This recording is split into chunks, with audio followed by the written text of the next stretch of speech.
because one of his teammates felt unwell during the game. The boy finally got his first chance to play, but the moment he stepped on the field, the entire crowd hurled insults at him. The coach told him not to think about winning. All he needed to do was stay on the ground, hold on until the end, and not resist. That way, at worst, the match would end in a draw, and the team wouldn't lose points. The boy wasn't lacking in skill, but because Ali was Iranian, he carried heavy pressure on his shoulders. The principal had already warned the coach never to let this Iranian boy play. At the start of the game, Ali followed the coach's orders. He offered no resistance. The coach praised him for doing a great job and told him to keep holding on. But his uncle, watching from the stands, kept shouting for Ali to stand up and fight back. On one side was the coach's praise, on the other was his uncle's encouragement. In the end, Ali chose to listen to his uncle. He stood up, resisted, and showed his true strength. He managed to pin his opponent to the ground and won the match. But only his uncle and a few teammates cheered for him. The rest of the audience continued to insult him. They didn't want to see an Iranian win. The coach scolded Ali for disobeying orders. Next time you don't do what I say, you're off the team. You got that?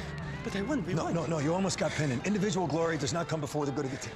Okay? From Healdsburg, Jeff Corona. The principal, furious after watching the game, ordered the coach to remove Ali from the team immediately, or there would be serious trouble. Yet behind the principal's back, the coach couldn't hide a satisfied smile. The coach refused to expel Ali, and in the following matches, Ali showed his astonishing talent. He won game after game, but soon because he stood by Ali, the coach's wife kicked him out of the house. The principal told him it wasn't worth losing his family for the sake of one boy.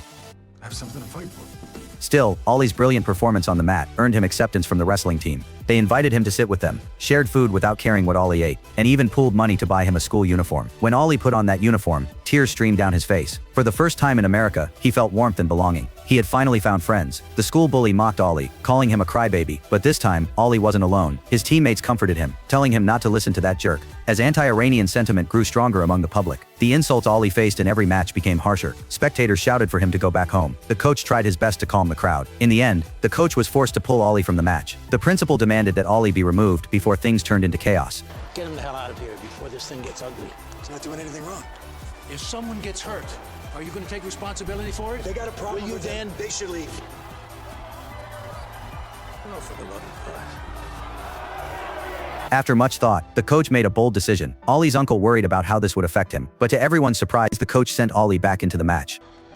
This is what I'm gonna need you to do. Ali's uncle was deeply impressed by this act. Even before the match began, his opponent mocked him. Ali made up his mind to go all out, to prove himself with strength. The whistle blew. Ali immediately took his opponent down. With just one move, he ended the match in the very first round. The entire arena went silent, stunned. After a long pause, even the principal who despised him stood up and clapped. Ali was overjoyed. He had finally earned everyone's respect with his ability. Later, the coach approached Ali's uncle and asked him to join as a special coach for the team. At first, the uncle was hesitant. He feared the kids might not accept him, but with the coach's encouragement, he agreed. When the uncle was introduced to the team, the coach thought no one would raise their hands, but to his surprise, every single player did.